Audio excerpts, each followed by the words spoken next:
Eu convido você para abrir comigo as suas Bíblias no livro de Lucas. Eu prefiro chamar de livro.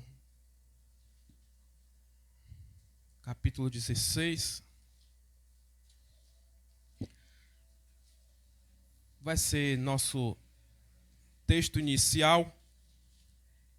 E eu posso já falar aqui qual vai ser o tema da mensagem. Vamos falar sobre justificação. Que tem a ver com perdão, que tem a ver com fé, que fala sobre as obras e tem mais a ver com a graça. Amém? Lucas 16, a partir do verso...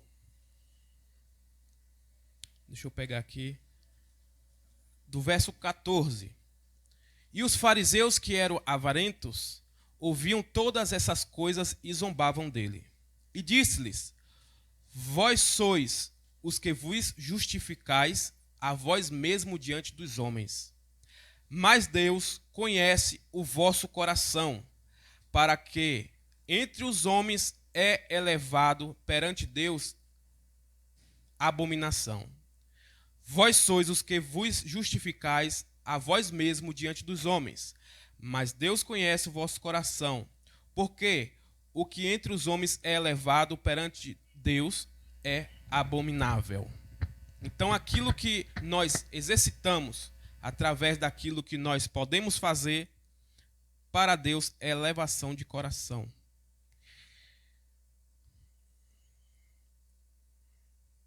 Para falar da justificação, nós precisamos pegar o ponto inicial da história que Deus usou de justiça, de justificação.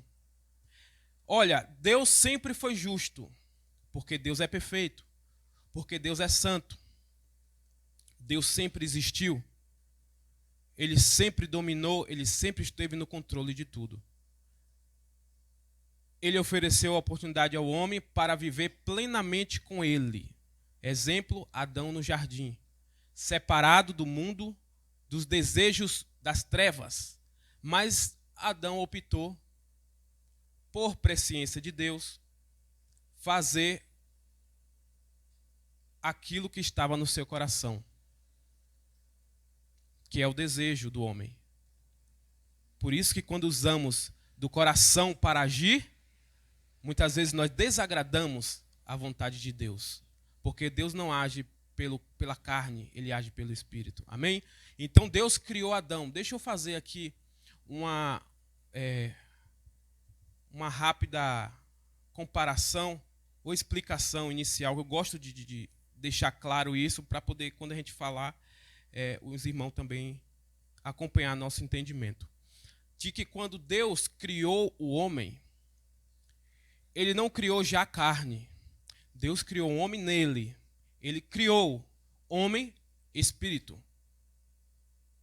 Vemos nas passagens de Gênesis, quando Deus cria o mundo, Ele cria o homem também,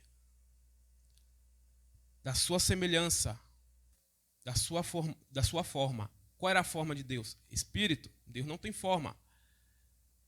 Logo depois, Gênesis mostra que Deus formou o homem. É separado. Deus criou e depois Deus forma. Como é que se forma o homem? De carne. Formou o homem com o corpo do pó da terra e fez ele alma vivente com um espírito. Então isso significa que nós não somos esse corpo que nós vemos. Nós somos espírito com Deus. Amém? Então, se nós temos o entendimento de que nós somos espírito,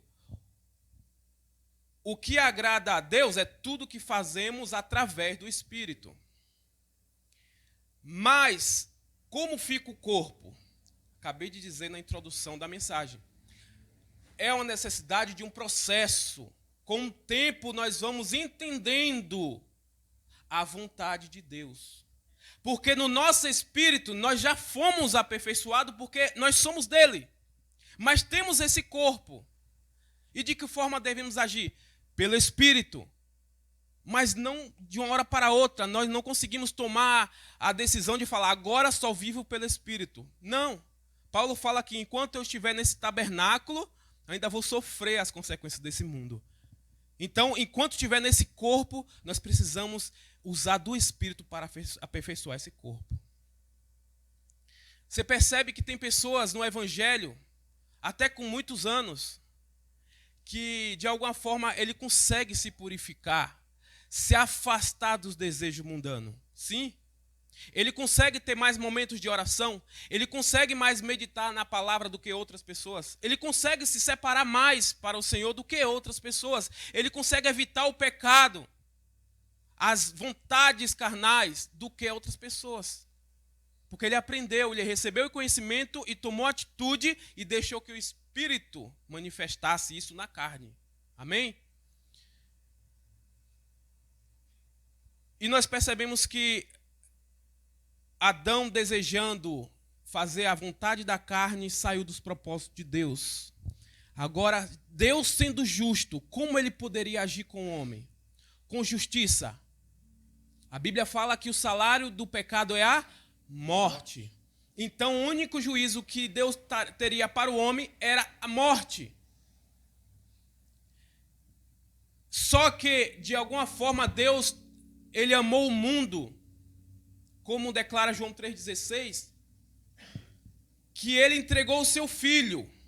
Observe que eu podia trazer toda a referência bíblica, mas observe que na palavra diz que desde a fundação do mundo, o Cordeiro foi crucificado. Desde a fundação do mundo foi oferecido para quê? Para o perdão do homem. E Deus agiu através de um homem de fé para manifestar a sua vontade. Através de quem? De Abraão. Abraão foi o homem que Deus designou a sua promessa. Em Gênesis, no capítulo 15, Deus fala para Abraão que ele teria um filho, que desse filho teria uma descendência, que seria o seu povo exclusivo para fazer a sua vontade. Abraão era um homem de fé. E é interessante nós entendermos que antes de nós olharmos para o Novo Testamento que nós vivemos, é olhar a prefigura da ação de Deus que tinha preparado para manifestar depois de Cristo, ou em Cristo, melhor dizendo. Ele manifestou através de Abraão a fé e a sua graça. A graça ela foi manifestada antes de Cristo, porque em Cristo já existia. Ele já foi oferecido antes da fundação do mundo. Mas essa graça era oferecida de forma de alegoria. Essa graça era feita de forma vislumbrando um futuro que se concretizaria no homem, aquilo que Deus tinha preparado.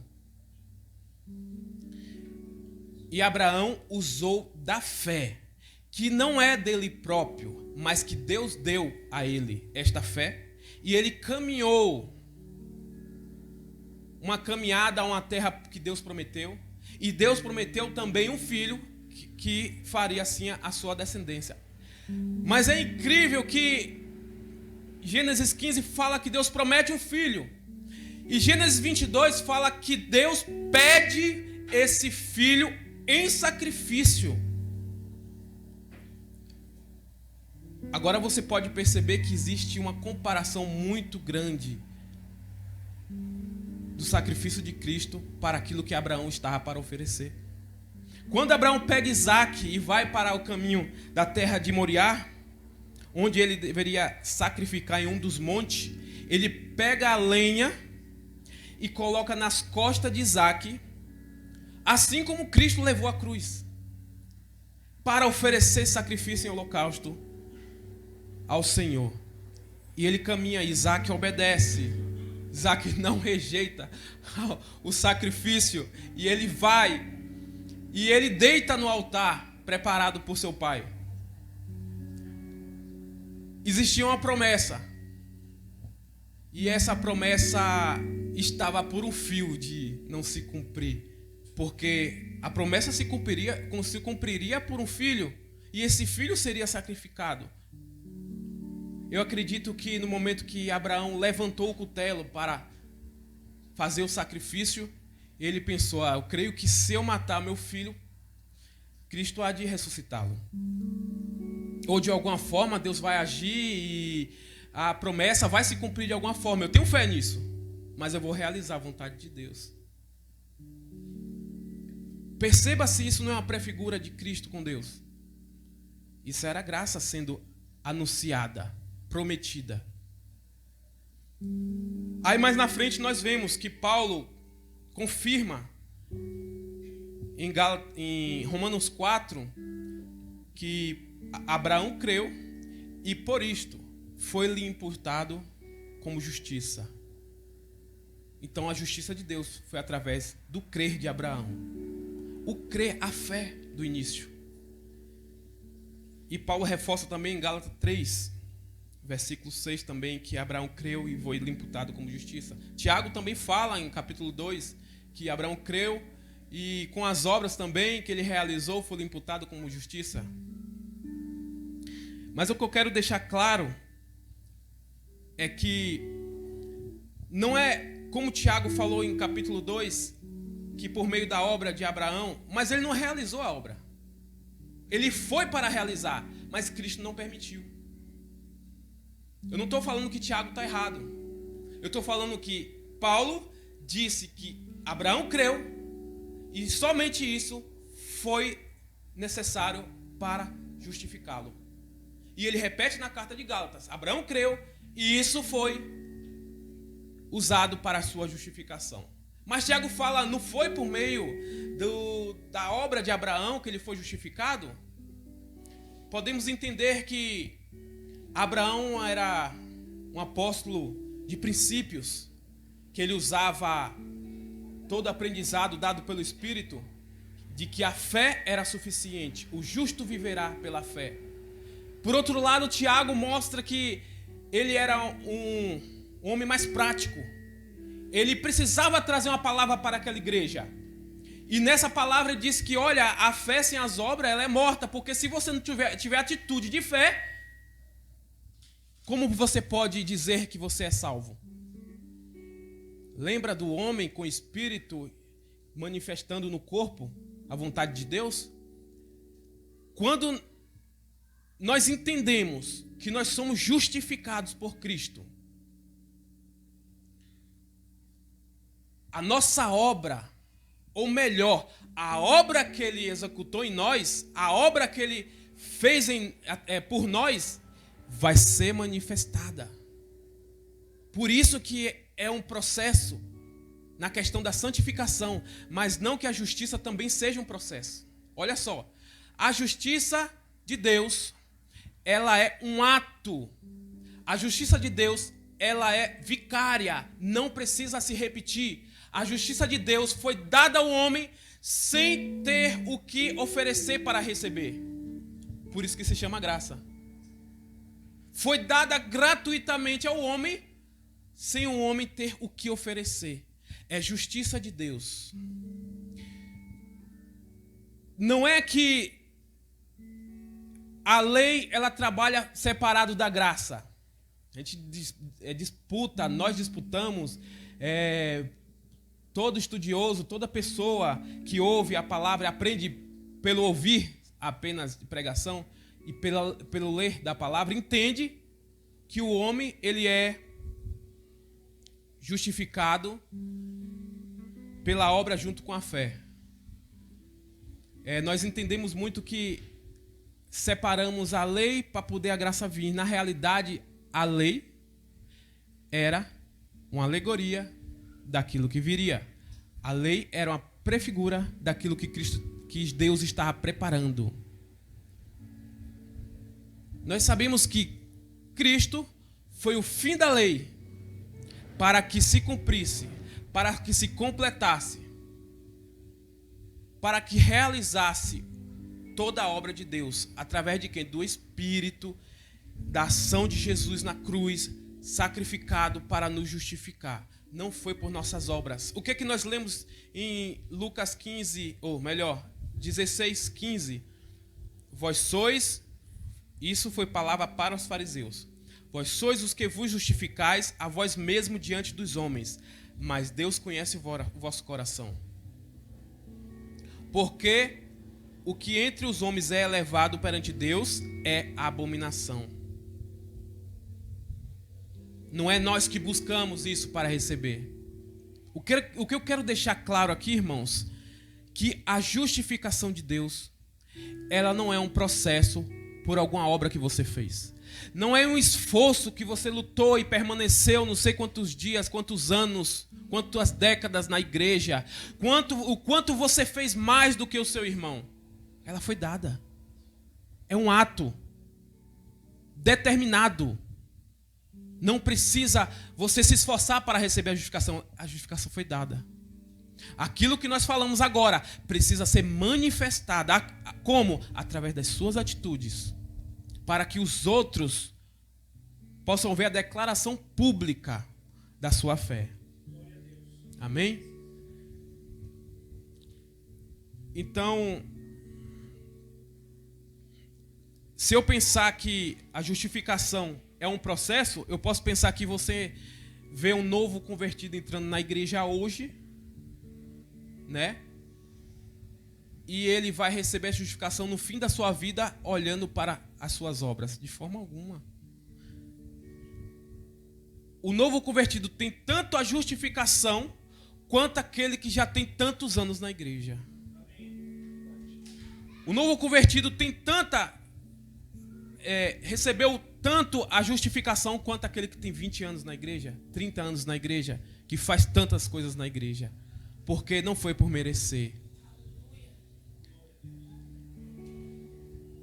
Quando Jesus olha no seu tribunal a nossa ficha criminal, ele vê culpado. E com a obra de Cristo ele coloca perdoado, justificado. Essa é a forma de Deus agir. Na verdade, essa é a forma que Deus agiu uma vez só. Porque se fosse repetir, seria necessário que Cristo morresse outras vezes. Mas Cristo morreu uma vez. E ninguém está chamando Jesus para morrer de novo. Nós cremos que Cristo morreu e ele foi suficiente para a nossa salvação. Com certeza.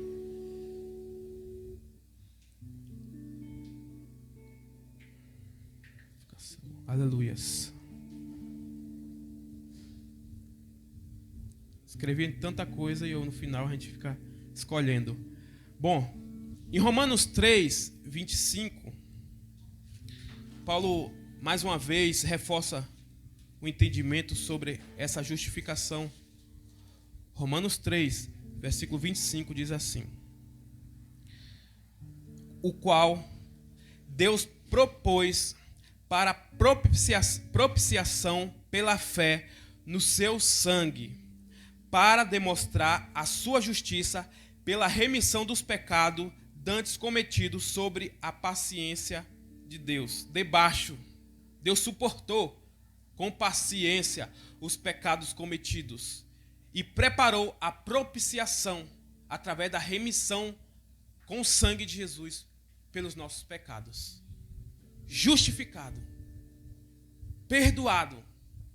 Olha, existe uma diferença entre perdão e justificação.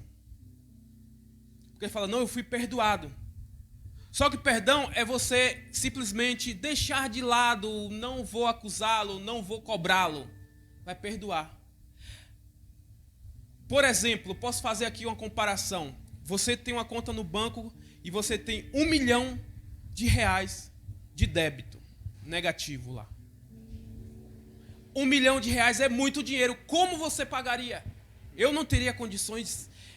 Calcula-se aí que seria 100 anos de vida para pagar com o salário que nós recebemos hoje. Seria um transplante de coração. 900 e poucos milhões. Não, melhor, 1.000. Quase 1 milhão. E de repente, quando você vai visitar o seu banco, você chega lá e sua conta foi coberta. Só que existe um detalhe aí. Nós estamos falando do perdão. A sua conta foi coberta e você ficou o quê? Com quanto na conta? Zerado. Você não ficou com a soma de valores, ou ficou zerado, porque você tinha débito e foi coberto a sua dívida pelo perdão. Mas a justificação vai além. Se você deve R$1 milhão na sua conta, quando entra a justificação é uma conta infinita. Além de ela cobrir a sua dívida, ela permanece quantas vezes necessário precisasse. Ela cobre tudo, ainda soma para você. Ela é plena, ela é completa. Ela é melhor que o perdão. Esse é o poder da justificação de Cristo. Existe um pensamento também nos meios evangélicos, nas pregações de estudiosos, que pensa assim, que nós fomos culpados e veio alguém, uma outra pessoa, fomos culpados diante de Deus, e veio uma outra pessoa e decidiu ser punido no nosso lugar, ou sacrificar de alguma forma. Se você estiver preso por um ato na sociedade, você fez algum ato contra uma pessoa, e simplesmente chega outra pessoa e fala, não, pode deixar, eu pago a fiança e deixa ele embora. Isso seria o quê? Injustiça, porque ele não cumpriu com aquilo que ele cometeu. Ele não cumpriu com a sua dívida com seu credor. Seu credor ficou lá prejudicado e a outra pessoa veio e decidiu te perdoar. Ele não tinha nada a ver. Isso é um pensamento errado no Evangelho. Porque não foi uma outra pessoa que veio substituir a quem nós pecamos contra. Foi Ele mesmo que se entregou por nós.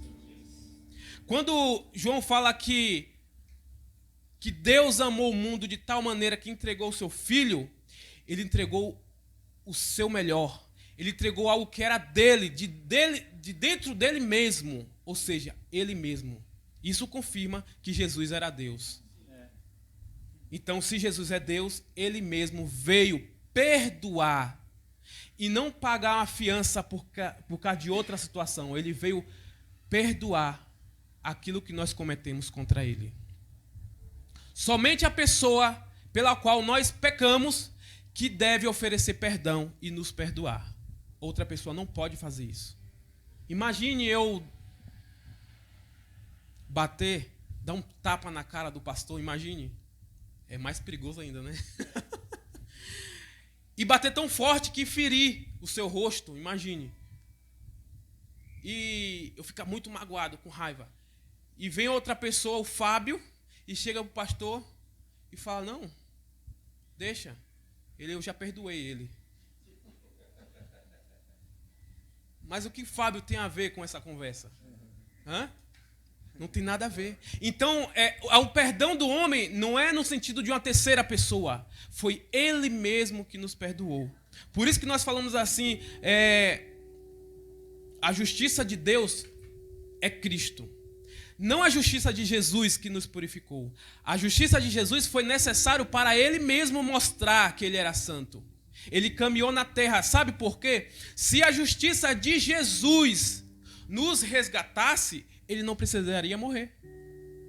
Só na sua caminhada de santidade e de cumprimento da lei era suficiente para a salvação do mundo. Mas a justiça de Deus era entregar o seu filho em sacrifício. Por isso que foi necessário Jesus morrer para que nós morrêssemos com Ele. E na sua morte fôssemos justificados dos nossos pecados. Na sua morte. E na sua ressurreição nós recebemos a sua vida. Então não posso pensar que uma outra pessoa vem para perdoar. Não, Ele, pelo qual eu cometi, violei a sua lei, quebrei. Ele mesmo veio e me perdoou. Vamos sequência aqui. Então nós falamos no versículo 25 sobre o Deus que propôs a propiciação pela fé. E para isso nós usamos o quê? O Velho Testamento para comparar. Quando o sacerdote entrava no tabernáculo, ele entrava no ambiente chamado o quê? Santo dos Santos. E lá estava o quê? A arca do concerto, da aliança. E quando o sacerdote entrava, ele levava um sangue. E esse sangue era aspergido no propiciatório, que era a tampa da arca da aliança. Isso é prefigura da realização de Cristo. Ele derramava o sangue, ele aspergia o sangue na tampa da propiciação. Mostrava o quê? Sendo nós a arca, de madeira de acácia, toda retorcida, como nós já aprendemos, revestida da glória de Deus, que é o ouro, com o sangue do cordeiro em cima da tampa. Deus olhava não diretamente para nós, mas para o sangue, e ele passava por cima, como fez lá na Páscoa. Ele viu o sangue nos umbrais da porta e passou por cima sem afetar nenhum dos hebreus. O que eu quero mostrar com isso?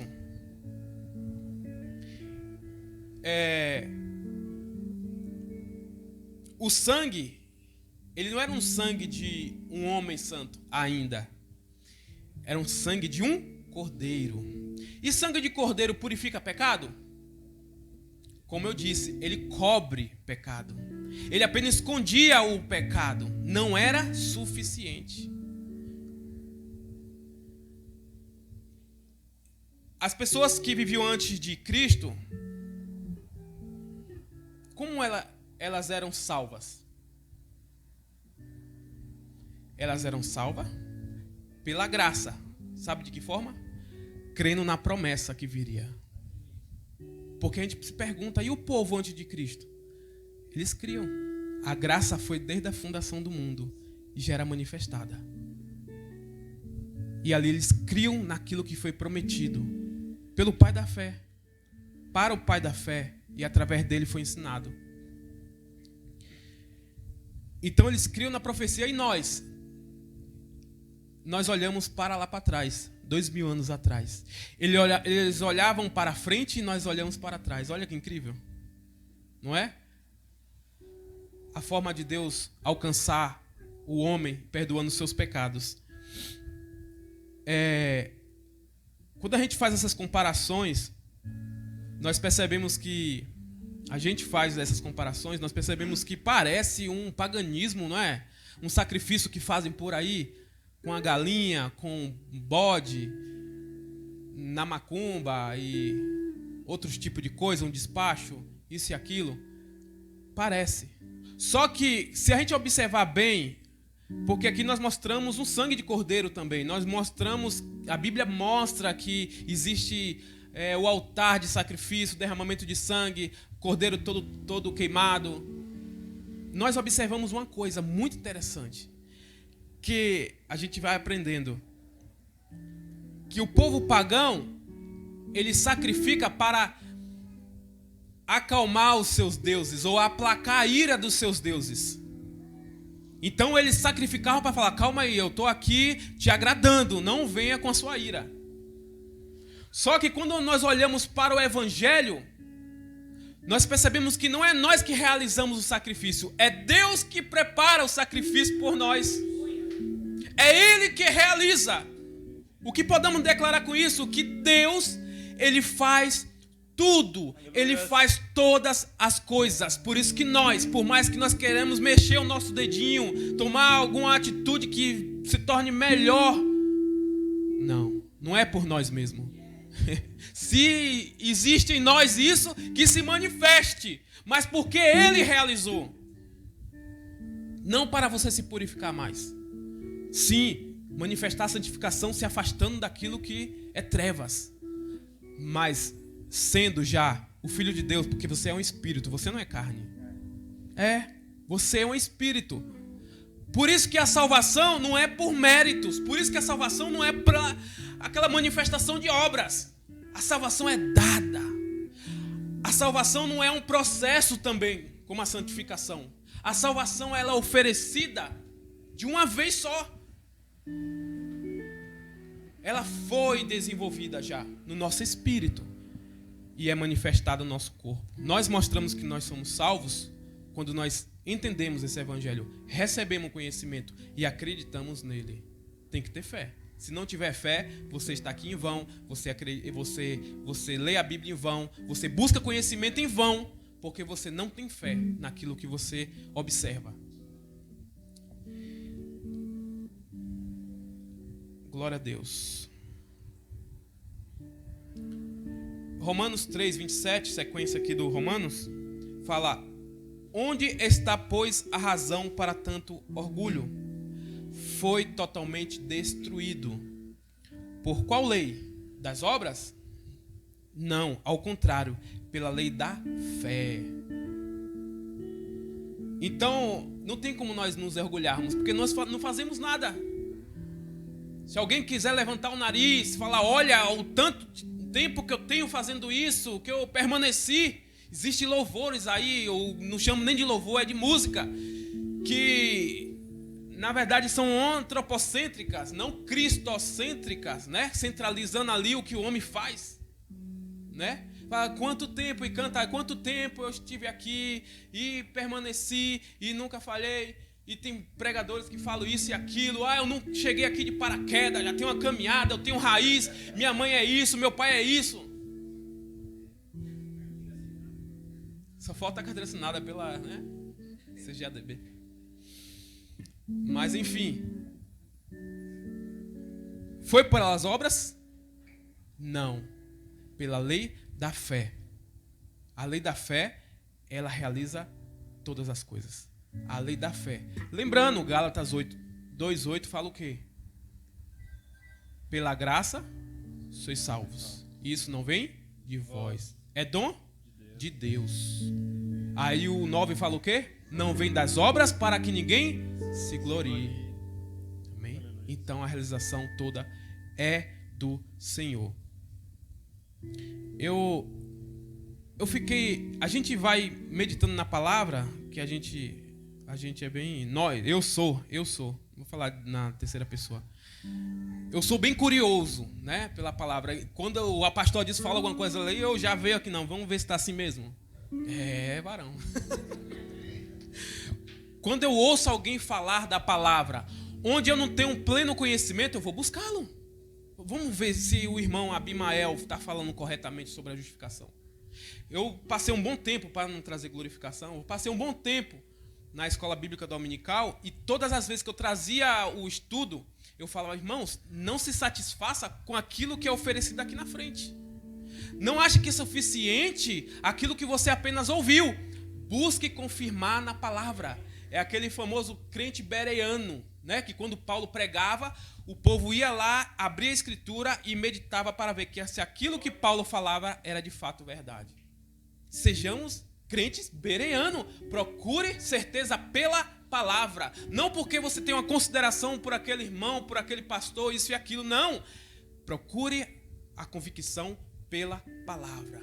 Então, como eu sou bem curioso, eu fico... Quando o pastor falou: Abimael, você vai preparar, vai trazer a palavra domingo. Eu falei: não posso negar, né? Eu vou aceitar.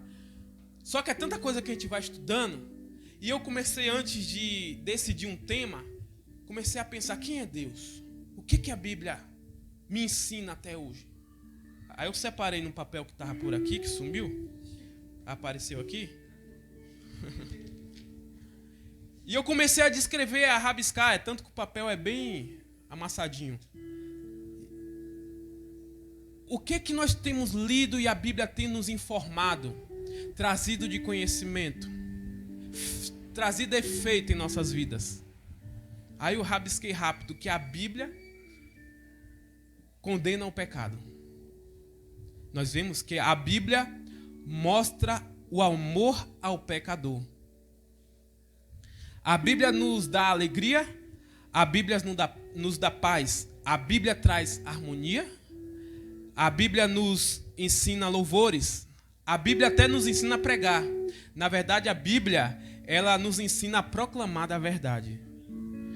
A Bíblia nos ensina a amar, a Bíblia nos ensina a orar, a Bíblia nos ensina a ser santo, a Bíblia nos ensina a ajudar, a Bíblia nos ensina a perdoar. A Bíblia diz que Deus amou o mundo. A Bíblia diz que Jesus venceu a morte. A Bíblia diz que fomos justificados. A Bíblia diz que nós somos alcançados. A Bíblia diz que nós somos livres de tudo que nós ouvimos. A Bíblia adverte, a Bíblia ensina, a Bíblia conduz ao conhecimento de Deus. A Bíblia escandaliza. Na verdade, a Bíblia expõe a verdade que estava oculta. A Bíblia relata histórias. A Bíblia antecipa profecias. A Bíblia relembra. A Bíblia promete. A Bíblia não se contradiz. A Bíblia ajuda. Tudo isso veio no pensamento refletindo assim.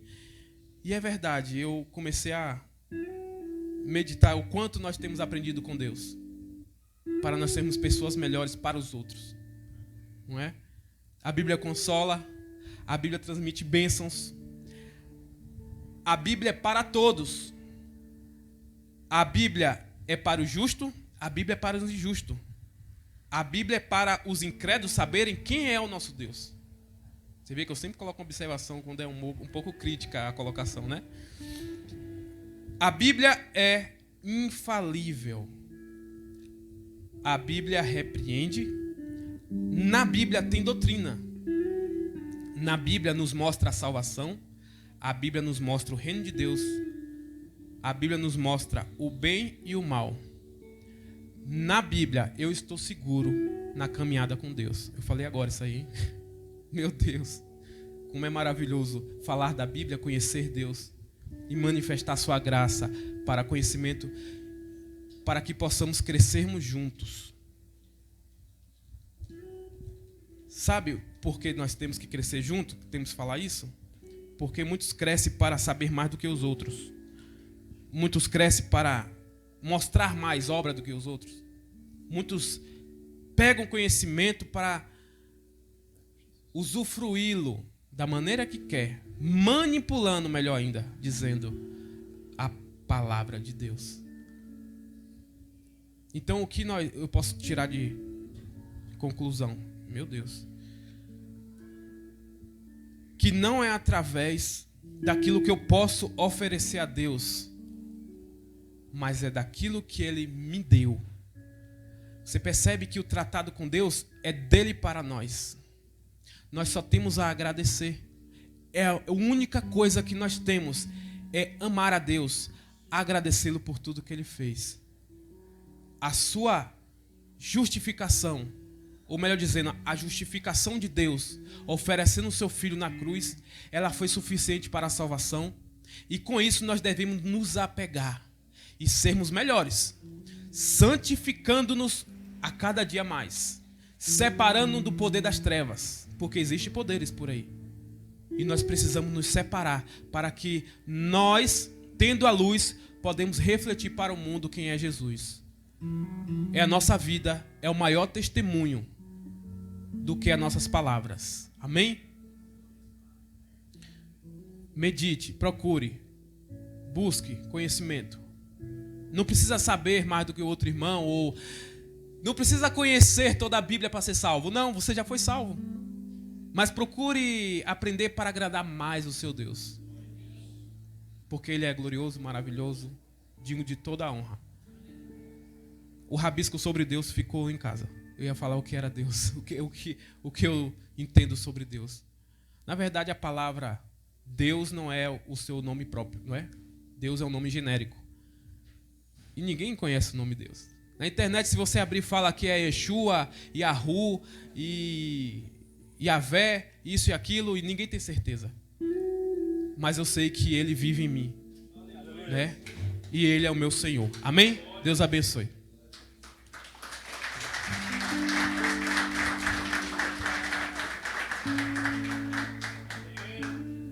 Aleluia.